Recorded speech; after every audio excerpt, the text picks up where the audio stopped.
Man, people are going to be using all kinds of new speeders, dude. I wonder if there's an achievement for this speeder, too. I doubt it since it kind of gives it to you, but maybe.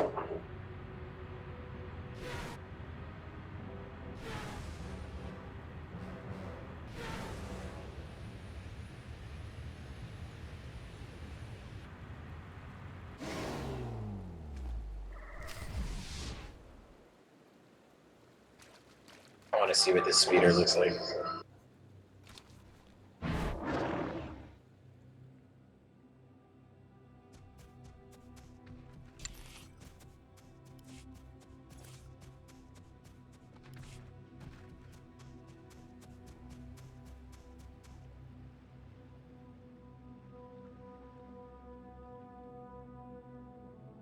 Oh, I see.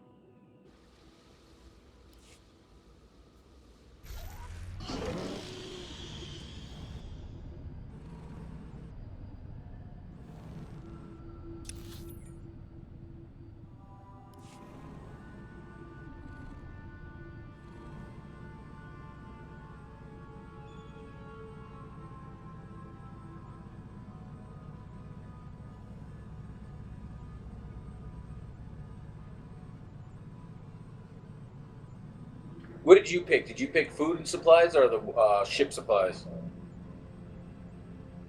Yeah, same here.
When Darth Mar and I faced Valkorion, we knew right away. He was the Sith Emperor, Lana. I know. When he was struck down, it released ripples through the Force. Everyone who had felt the Sith Emperor's presence in the past, on Ziost, on Yavin 4, we all sensed what had happened. Arkan invaded soon after, claiming that an outlander had assassinated his father, the immortal Emperor. It didn't take long for us to unravel the truth. Which side did Arkan attack first? Both. Ships from the Eternal Fleet struck at shipyards and rallying points for both sides simultaneously. They favored ambush tactics throughout the war. Zakulan's sensor technology has far greater range than our own, and their ships can fly much further on less resources. Only vessels retrofitted with Isotope 5 could manage to outrun them. None could truly compete.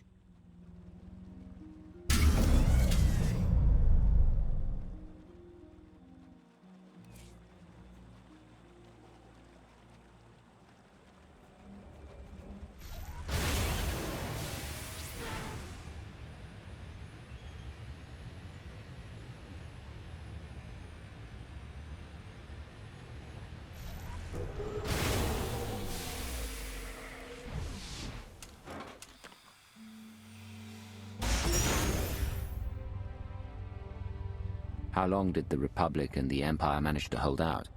Within 3 months, the bulk of our naval forces were disabled or eliminated, and the Republic was in the same situation. With naval superiority, Arkan's forces could begin choking off supply lines, trade, any ship travel at all.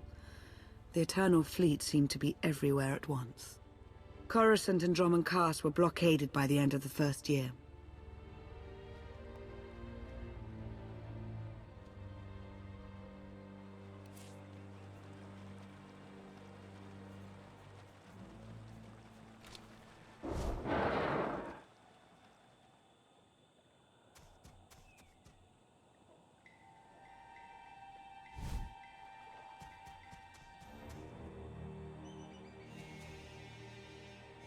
Damn, they didn't stand a chance, dude. They got tore up.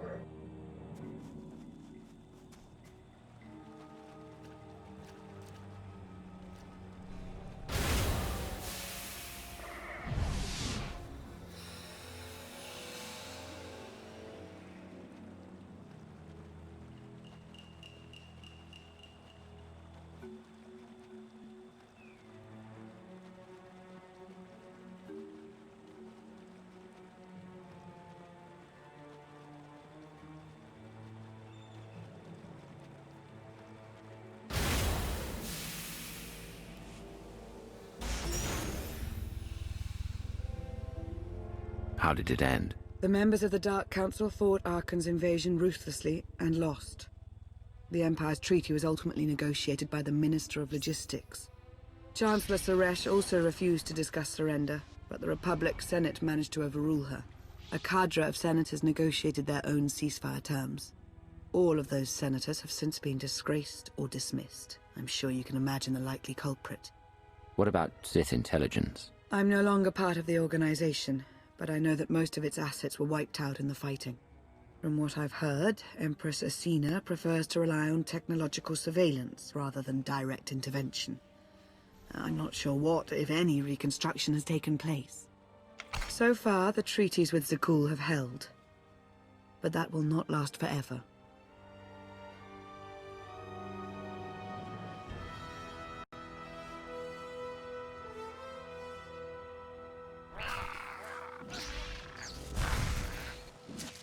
We will make them fall.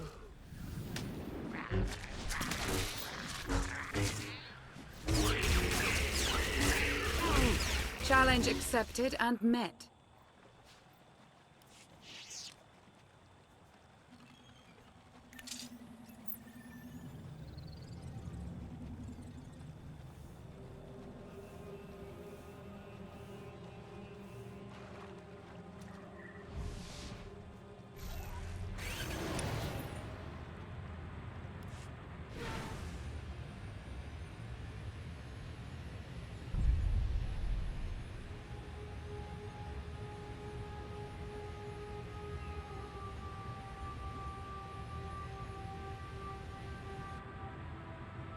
Okay, do not pull every creature in here. That will kill you, almost. It was fun as hell to do, though.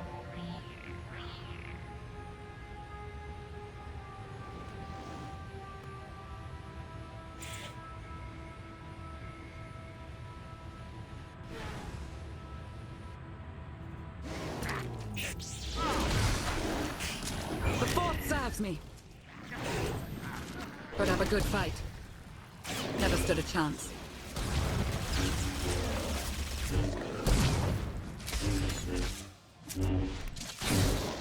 Challenge accepted and met.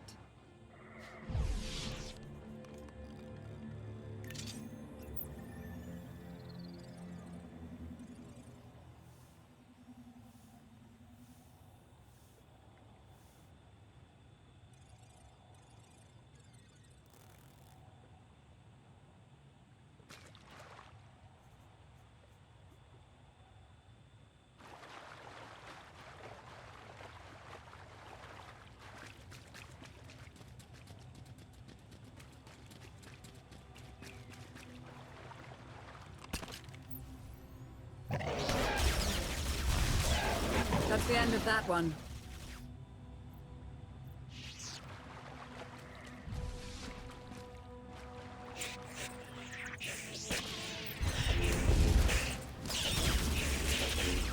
Somewhat worthy opponent. Challenge accepted and met.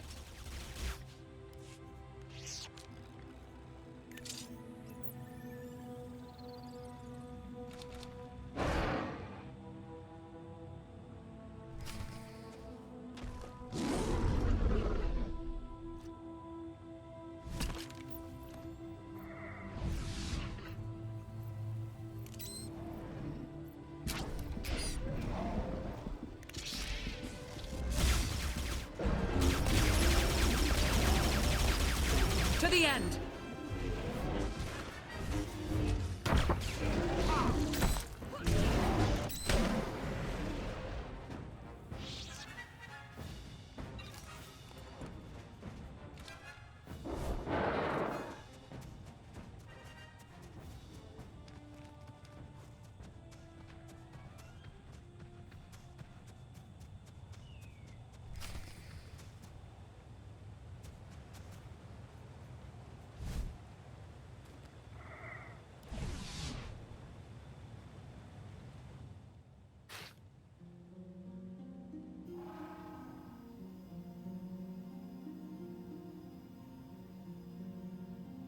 A freshwater spring. It should be safe for drinking.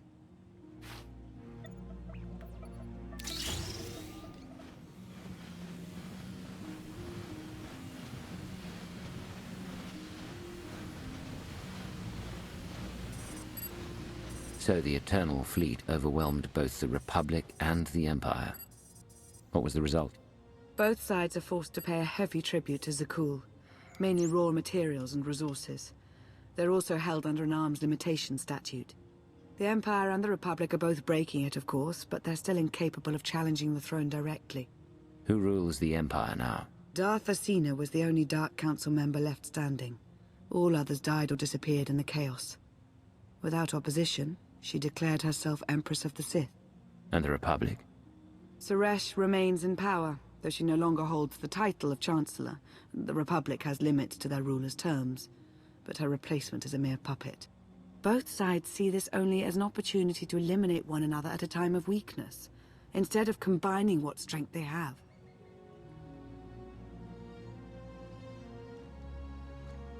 Arkan does nothing to prevent violence between them, so long as their tribute is paid and no one challenges Zakul's superiority.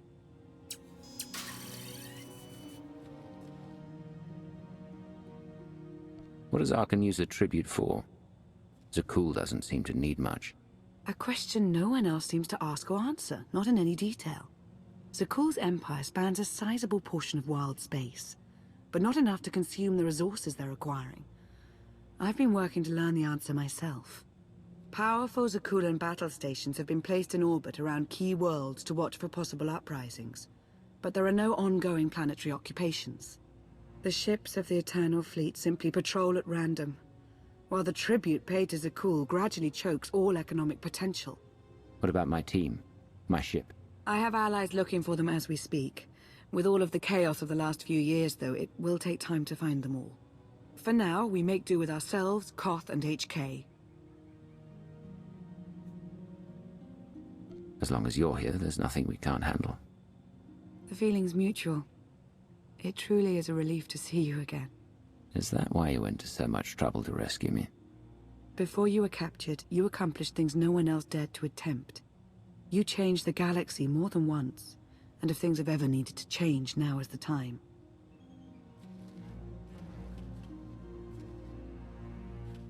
But there is something else. I've felt it since the moment I found you in Carbonite. There's a power in you. Something new. It's elusive, but I know it's there. I think you're right, Lana. I think the Emperor, Valkorion, is in my mind. What? After he died, there was a storm of energy. I barely even remember being thrown into the carbon freezing chamber. And then, while I was frozen, I saw things. Dreamed about him, about everything that happened while I was gone. It can't be. If he were controlling you, I'd know it. I certainly saw enough of it on Ziost.